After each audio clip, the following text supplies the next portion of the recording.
Dark Venture. Presented by Wild Root Cream Oil for the hair.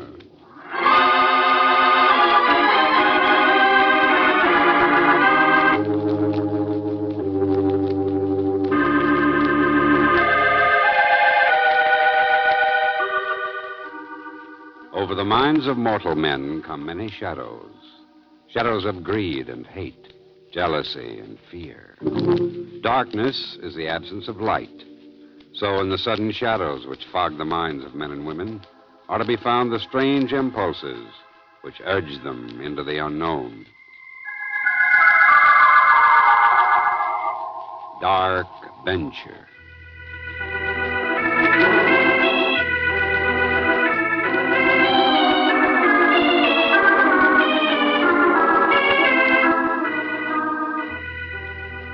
Tonight's Venture in the Dark features William Tracy and is brought to you by the Wild Root Company, makers of Wild Root Cream Oil for the hair. But first, a word about a close-up that has nothing to do with the movies. Say, man, how do you check on your appearance before you go to work in the morning? You better make a close-up look in the mirror and see if you need Wild Root Cream Oil. You know, Wild Root Cream Oil helps you make a successful impression. It keeps your hair handsomely and trim, relieves dryness, and removes loose dandruff. And there's not a drop of alcohol in Wild Root Cream Oil. What's more, it contains soothing lanolin. And just a little goes a long, long way. So get the big economy-sized bottle at your drug or toilet goods counter, and next time you visit your barber, ask him to use Wild Root Cream Oil on your hair.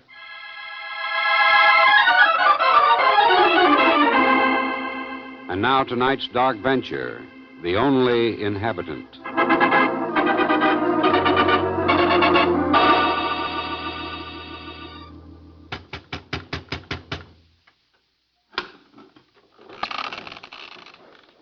I want to talk to you.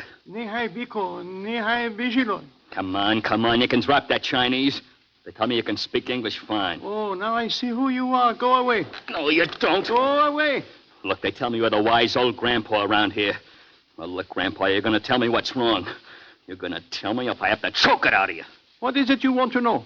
Here's what I want to know. Why am I poisoned everybody? You'd think I was one of those guys in the mouthwash ads back in the States. Even my best friends won't tell me.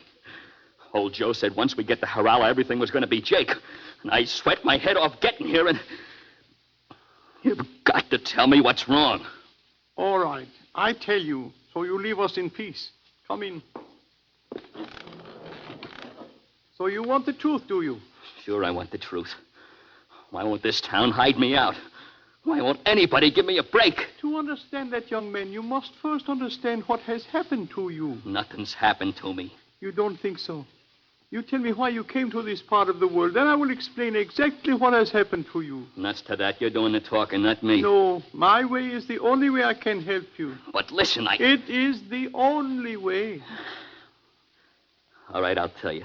Why not?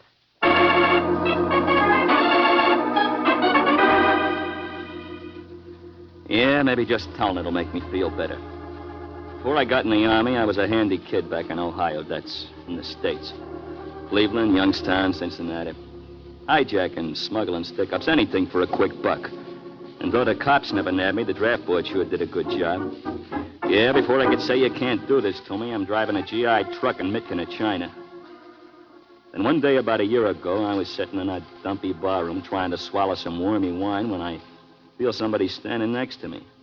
It was a big guy in a white suit, and he was smiling. If that wine tastes so lousy, why drink it? Here, try some of my scotch, Eddie. Scotch? Hey, how come you know my name? I don't know yours. Mine's Joe Hawkins. A friend of yours who used to work with you back in Ohio told me you were stationed out here. He said look for a tough little redhead with a chip on his shoulder. Yeah? I got a good deal for you, Eddie. There's a car outside, some civilian clothes, and a couple of fake passports. You won't mind resigning from the Army, will you? I don't get it. They tell me you're a real tough lad. I need somebody like that for my racket. Which is what? Oh, dealing with the natives here in China. Black market, huh?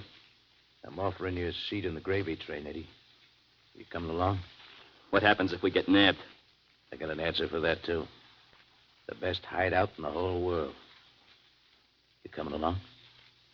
What do you think, Joe?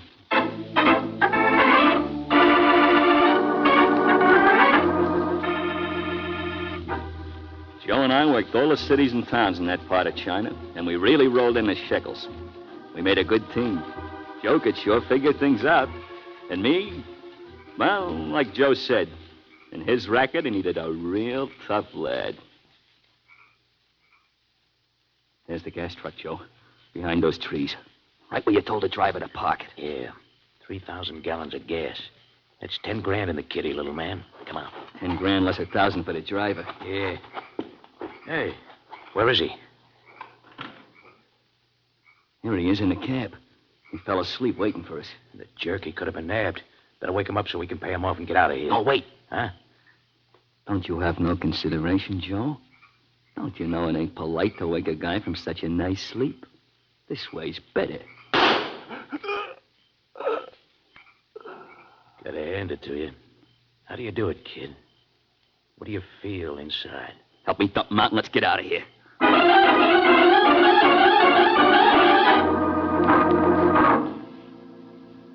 200 cartons of cigarettes, my friend, just like we promised. Very good. Very good. That'll be $50 a carton, American dough. $50? I beg your pardon, but I was told the price was only $35. Come on, you pay up and stop squawking. I pay. $35 for 10 packs of cigarettes. What do you think this is? Bargain day?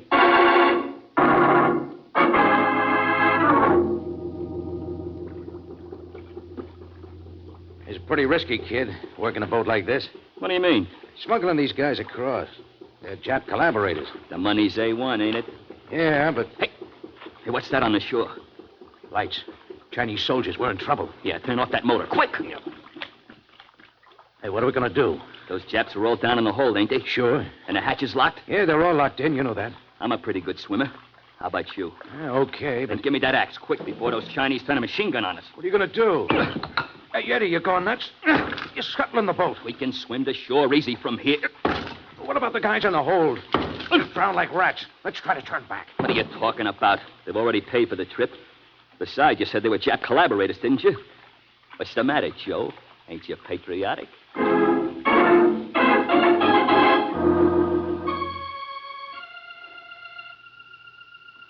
Yeah, that's how we lived, Joe and I.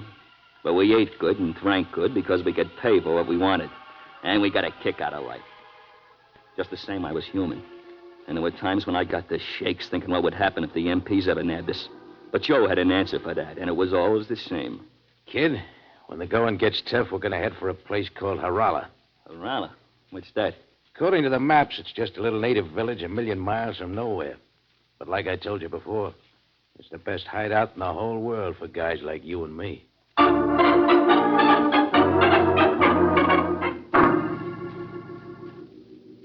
Then about 3 months ago, we were in a mangy little town on the border. We found a room in a little hotel and was sleeping off a hard drunk. It must have been about 3 in the morning. Oh, hey, who's there? Military police, open up. Joe! Come on, through the window. Hey, look. Look, there's more of them down there. Where's my gun? Don't be nuts, they'll cut us to pieces. Then what do we do? We open the door like the man says.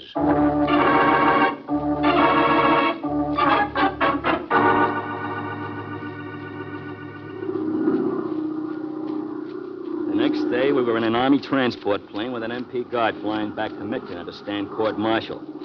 The sky was cloudy and the plane was cold and I was feeling lousy. Well, why shouldn't I? Going back to what I faced.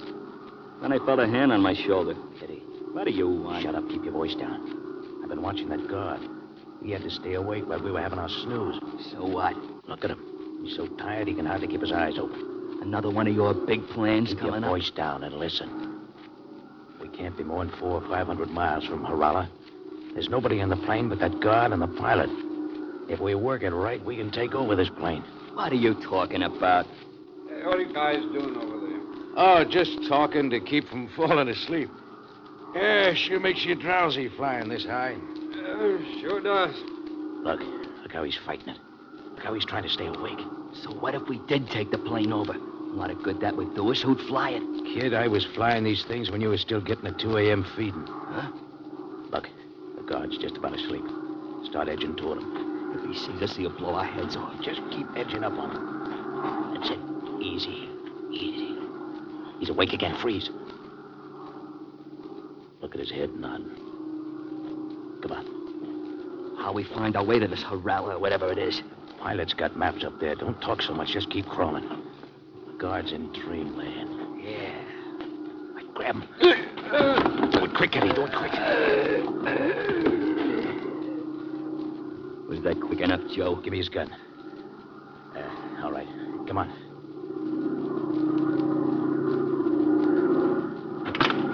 All right, Mr. Flyer. Set the automatic pilot and throw your hands up. You've just lost your job.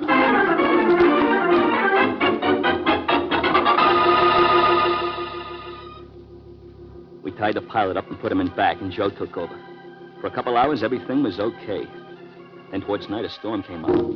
The sky got darker than I ever saw before. Joe started sweating, and I felt myself going to pieces inside. I tried to hide it, but I couldn't. Where are we? Stop bothering me. Why don't you tell me the truth? We're lost. You don't know where we are. It's a storm. I can't see nothing, and the compass is all wrong. We're going to crack up. We're going to die, ain't we, Joe? Hey, what's wrong with you? You're the tough guy, remember? I don't want to die, Joe. I don't want to die. Shut up. Hey, the right motor's conking out. Joe, how are we going to get out of this? You ain't this way with a gun in your hand on the ground, are you, kid? Joe, don't ride me. Get that pilot and bring him up here. Maybe he can help us out. Yeah, I'll get him. And take this pistol with you. If he gets gay. I started back for the pilot. Then I stumbled over something and banged against the side of the plane. I saw what I stumbled against. The parachutes. The parachutes! Joe, we could bail out! He couldn't hear me. Nuts to him. I fastened one of the parachutes around me. I wasn't gonna die. The plane was losing altitude all the time. I started for the emergency hatch, trying to batter it open. I had to get out of the plane. I had to get out! And I happened to look back for a second. And I saw the pilot was just sitting watching me with a smile on his face. I raised a gun. He didn't smile after that. I got the hatch open and jumped into the darkness.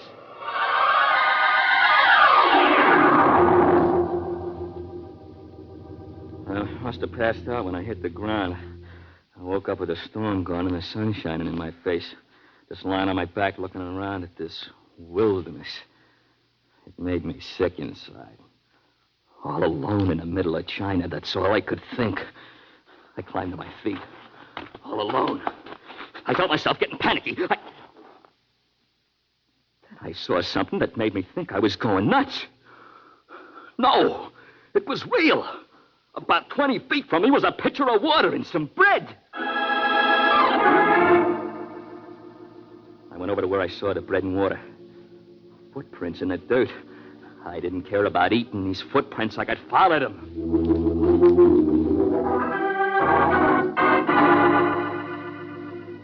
I don't know how long it took, but after a while I was standing on a little hill.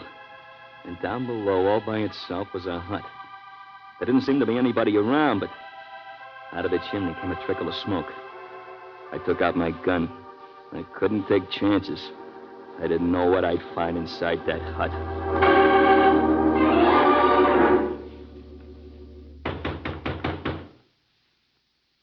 There was no answer to my knock. I pushed it open and held my gun ready. I was just a little bit afraid. At first, I couldn't see anything after coming out of the sun. Then I started to make out wooden furniture and a little stove. And then I saw him. Leave me alone. So this is what I'd been afraid of. A small, gray-haired little guy in rags sitting in the corner. And as my eyes became more accustomed to the dark, I saw that one of his arms was gone. I told you, leave me alone. You speak English, huh? That's good. What are you supposed to be, the old man of the mountain? For the last time, leave me alone. Go away. I like it here. You're the guy who gave me the bread and water? Yes, I am. Then why are you so impolite now? I have a reason. Go and leave me alone. And where shall I go? Chicago, St. Louis, maybe? American airplanes fly over here every day. Go back where you were and spread your parachute. One of them will see you. That wouldn't be so good, mister. But I tell you, you cannot stay here. Do you know where Harala is? Yes, beyond the mountain. How far? Oh, perhaps 400 miles. How long would it take me to get there? Oh, about 3 months on foot if you knew the way. Do you know the way? Yes, Then but... you're taking me. I cannot. You're taking me. Young man, listen. First, I want you to listen. I'm in trouble, bad trouble. If I'm caught, they'll kill me. You know why they're after me? Because I'm not afraid to do anything I have to do to get what I want. Nobody crosses me, nobody. The toughest guys in the world have tried it, and they didn't get away with it. I don't care what your reasons are, but if you can't take me to Harala, I'll kill you. Now, what were you going to say? Nothing. If I told you the truth, as you say, you'd kill me, and even I am afraid to die. Okay, that's settled then. I'll take you to Harala. Good. Because you're an evil man and must be destroyed. Yeah? And who's going to do it? A one-armed little guy like you? Yes, me. You may have had your way with everyone else you've met, but on the road to Harala, I, the weakest man who ever crossed your path, will destroy you.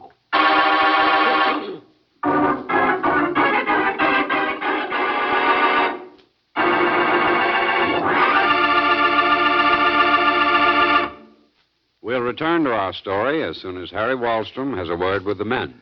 Recently, a leading independent research organization set out to find what men from coast to coast really want when it comes to good grooming. The handsome grooming that helps bring success socially and on the job.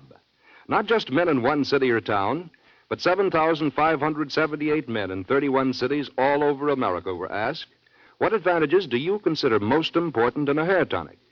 The results show that one hair tonic, Wild Root Cream Oil, gives men exactly what they're looking for. Because Wild Root Cream Oil does all three jobs that hair tonic users voted most important. 1, Wild Root Cream Oil grooms your hair neatly and naturally, never leaves it sticky or greasy. 2, Wild Root Cream Oil relieves annoying dryness. And 3, it removes loose, ugly dandruff. Yes, those are the things that men want a hair tonic to do, and Wild Root Cream Oil does all three.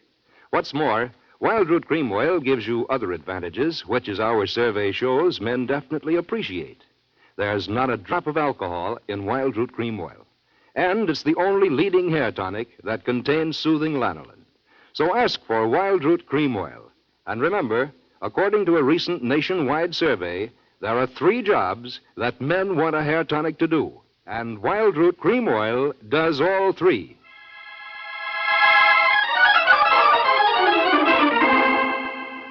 And now back to our dark venture for tonight.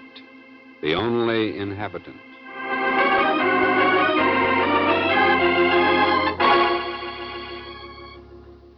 During the next few days, while we got ready for the trip to Harala, I learned a little about this strange old duck who lived out here in the middle of nowhere. His name was Henry Gordon. He was an Englishman, but he'd spent the last 30 years here in China. When he said he was going to destroy me, I wanted to laugh in his face. A little runt with only one arm who didn't weigh 100 pounds. Just the same, I wasn't going to take any chances. And when we started our long hike, I kept him ahead of me all the time. And that night when we made camp, he began to understand that he wasn't dealing with any dope. How's the food coming? It's almost ready. How far would you say we traveled today? Oh, perhaps 10 kilometers. Kilometers? How come you talk so good? I was educated at Cambridge. Why did you become a hermit? Here's your food. Okay, hey, wait a second. Don't go away. Huh? Sit down. You must think I'm a pretty dumb guy. I don't understand. I ain't forgotten you promised to destroy me. Well, one good way would be to poison my food. The food is not poisoned. Just to make sure you eat from this plate first. But I... Look, when I say something, don't argue with me. You eat from this plate first. All right, if you wish. Yeah, I wish. And here's something else you better know, Pally. In case you figure on waiting until I fall asleep and then beating it. In case you figure that's your way to get me, you can forget about that, too. You see this belt? While we sleep, I'm tying you to me. We're going to be real close, you and I. I see. Yeah. I'm playing it smart, Pally.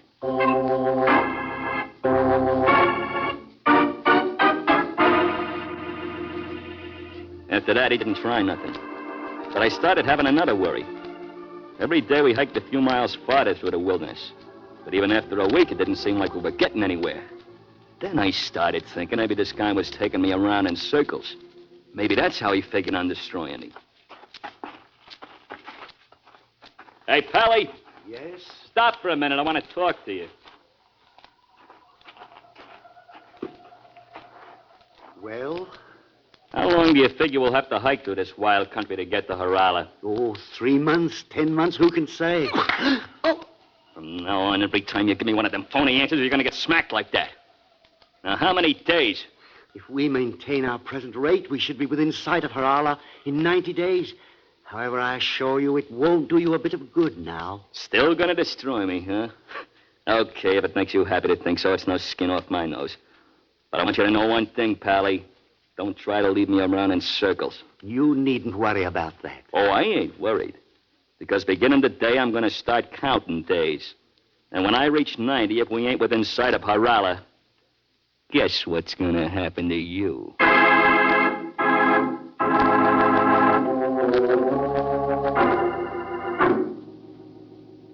But I guess the old guy was on the up and up.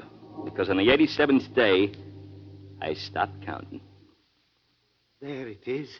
There on the horizon. There's your Harala. Yeah, so that's it. It don't look like much. You'll find it's what you want. A hideaway for evil men. Yeah, good. And what about your threat? Guess you don't make good on it after all, Pally. I'm satisfied. And now that I've taken you this far, I'll go back to my own home. You look pretty weak. And with that arm of yours, you think you could make it? I think so. I don't. I don't think you could make it in a million years, Pally. Besides, I can't really let you go back because there's just a chance that someday somebody else may come along and you tell about me. So I'm going to give you a great big break. A what? This. Who destroyed who, Pally?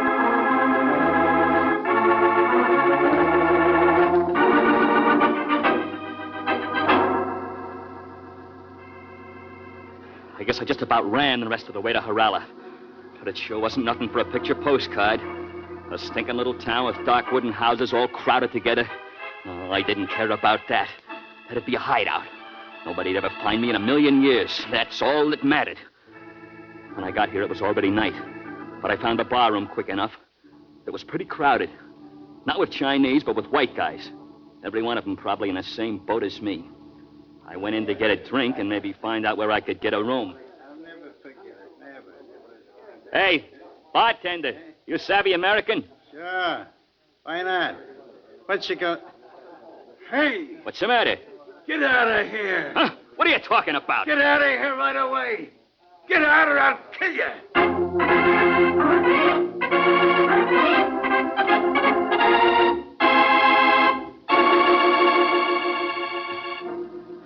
I never saw a guy scared like that before. Not even guys I'd knocked off. I got out of there all right. The shock of him acting like that kind of threw me. But after a while, I started figuring maybe he was drunk or something. And I started looking for someplace else. I found what looked like a little hotel. I went in. The clerk, a Chinese guy, was drowsing at the desk. Come on, wake up. I want a room. Wake up. Oh, what? A room. I want a room. A room? Yes. Oh, hey, get out, get out. Hey, out. Hey, Get out. what's wrong? Get out. Hey, Stop get pushing out. me. Hey, get out. Hey, what's the matter with you? Let me in. What's wrong?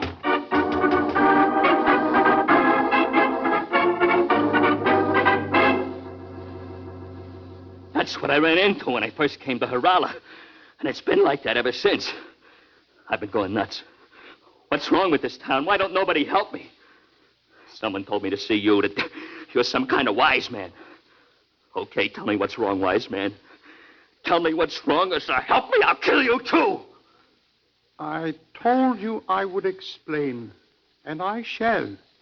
But after I have explained, my advice is that you take the gun and turn it on yourself. What are you talking about? This town will never shelter you, nor will any other town in all China. But why? Why? Because Henry Gordon was right. He did destroy you. You're crazy. When I got what I wanted out of him, I killed him. You killed him too late. Why do you suppose he was so crippled? Look, I don't get it. Why do you suppose everyone in Harala runs away from you when they see your face? What are you talking about? Because on your face They see the evidence. So you made him sample your food. So you kept him by your side the entire journey. How very clever of you. Yes, the weakest man of all destroyed you, my friend. Why do you suppose Henry Gordon was the only inhabitant of that valley?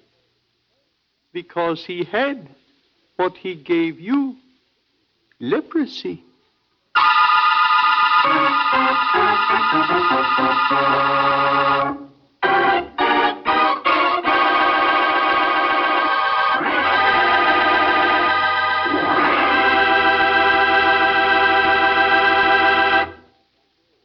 Dark Venture is written by Larry Marcus and directed by Leonard Reig. Next week at the same time, the Wild Root Company, makers of Wild Root Cream Oil for the Hair, will bring you another original story from the land of the shadows. And now, Harry Wallstrom warns the men in our audience about smart girls. Men, it's true. A smart girl knows that a man with sloppy-looking hair is likely to be sloppy about other things, too. So show her how neat you are, how handsome you can look. Groom your hair with non-alcoholic Wild Root Cream Oil. As a recent nationwide survey shows, Wild Root Cream Oil does all three jobs that men consider most important. It grooms your hair naturally, it relieves annoying dryness, and it removes embarrassing loose dandruff. What's more, non-alcoholic Wild Root Cream Oil contains lanolin, the soothing oil that's so much like the oil of your own skin. No wonder 4 out of 5 users from coast to coast preferred Wild Root Cream Oil to all other hair tonics they'd tried before. You'll like Wild Root Cream Oil, too. So take Wild Root's FN test. Check your scalp. Dryness or loose dandruff tells you need Wild Root Cream Oil right away.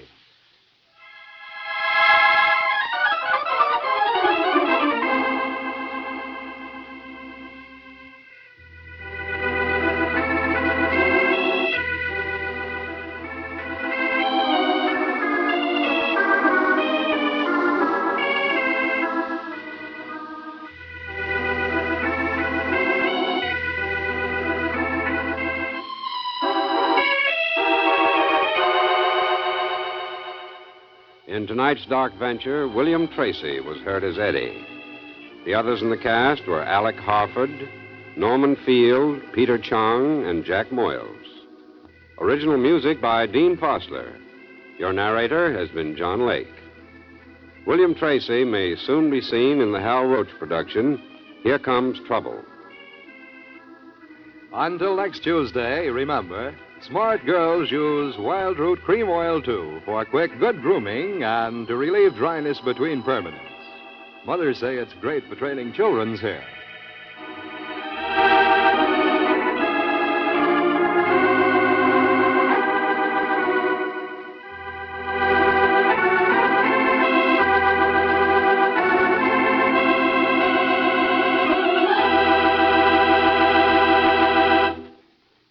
Over the minds of mortal men come many shadows. Shadows of greed and hate, jealousy and fear. Darkness is the absence of light. So in the sudden shadows which fog the minds of men and women are to be found the strange impulses which urge them into the unknown.